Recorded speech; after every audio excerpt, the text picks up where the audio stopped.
case for Hillary. Here's my case. Number one, your country faces enormous challenges at home and around the world. My hero! And the President of the United States, according to the Constitution, is the chief executive of the country. It doesn't mean he runs the White House offices or decides how many paper clips are on the desks. What does it mean to elect a woman or a man chief executive of America? It means that person is personally responsible for making sure that the good intentions expressed in the campaign are turned into real changes in your life. And she's the best change maker I've ever known in my life. She and her colleagues led to some standards that states adopted, and now all across America, children are protected from severe child abuse and neglect. She was making changes when she was your age. She got off of that, went back to work, and we got the Children's Health Insurance Program that provides 6 million American children health insurance. The biggest increase in health care. She was the only person who would stand up against generation after generation after generation of female mutilation practices which kept women repressed and girls out of school. And they thank me for it. In the Middle East, my friends in the Arab countries and my friends in Israel say the same thing. We need an American president who will lead again and give us a just and lasting peace, pass legislation to take care of the firemen and policemen that put their lives on the line after 9/11 and breathed all that toxic material. And the White House didn't want to guarantee them the health care they needed. They breathed asbestos, they breathed PCBs and benzene, 3 known cancer-causing agents. The White House said, oh, after 9/11, we don't need to help those people. They can't get sick. But Hillary fought for them, and they did get the help. These college loan companies that have been ripping off kids and charging them too much money have to give every student the option to pay their loan back as a small percentage of their income over a period of years, so no one can ever be bankrupted in borrowing the money to go to school. First of all, stop all the foreclosures for 90 days. Go through everyone. There are more than 1 million families affected by this. This is not some little deal. And you run the numbers. Every time a home is foreclosed on, it costs the economy about $250,000. Okay? It could affect your job future. It could throw this country into a recession. It could overwhelm the stimulus package that was just passed. So Hillary's plan is, in that 90 days, look at every one of these mortgages. And if these are good, honest people and they have never missed a mortgage payment, you guarantee them that for the next 5 years they can keep the same monthly payment, and we are not going to put them on the street. Some people in this campaign seem to think there was no difference in the 90s and this decade. I think the 90s were pretty good myself.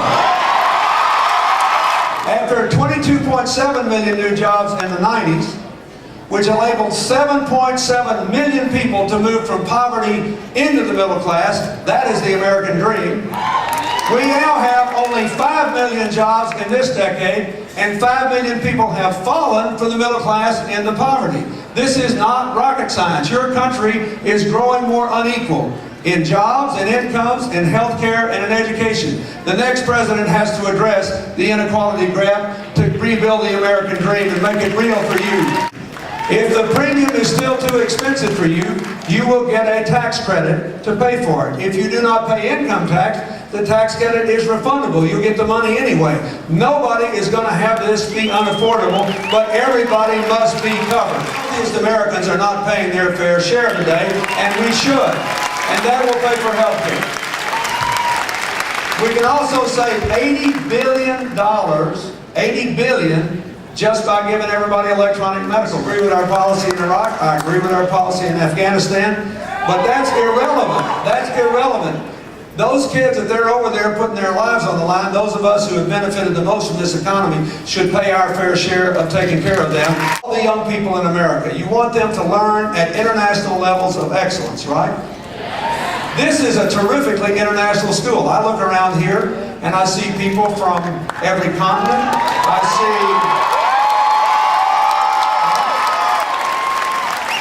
it looks like to me, I see Christians, Muslims, Jews, Sikhs, Buddhists. I see all kinds of people. Right? So we're in a global society. You want people to learn at international levels of excellence. Number one, have the federal government start helping the schools with mandates, including special education. We've never given the states enough money to do that.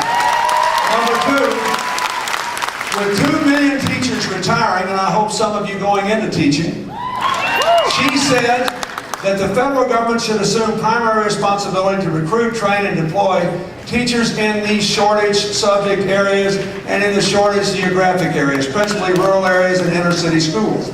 We should pay for that. Those two things will free up school budgets to preserve the music program, the arts program, the things that keep the school going. Here's Hillary's plan. Number one, raise the Pell Grants every year to keep up with inflation and college costs. Number two, raise the Hope Scholarship tuition tax credit from $1,650 a year to $3,500 a year. Number three, give young people more opportunities to earn money to go to college through the AmeriCorps service programs in communities. Number four, crack down on the abuses by the student loan companies, some of which are charging 20% interest per year. And give them some more competition by allowing the government to make direct lending programs in the colleges that want to participate. First, repeal the tax cuts that were given to the oil companies in 2005 when oil dominated America. Money never should have been given to them. They didn't use it to find energy. She would put it into a strategic energy fund and accelerate the availability of clean energy. Solar energy, wind energy, geothermal energy, biomass energy, biodiesel, responsible ethanol from cellulosic sources. Speed it up. And at the same time, speed up the development of a hybrid electric vehicle that will get 100 miles to the gallon. And we've been there long enough. But the second reason we have to do it is we've nearly broken the American military. We have used up the Army, the Marine Corps, the National Guard, the Reserves. There are now Navy reservists being trained in Army infantry tactics and already deployed to the Iraq theater. If we, heaven forbid, ever had an actual national emergency where we needed ground forces, where would we get them? Hillary says, if you elect me president, this is what I will say to the world. America is back.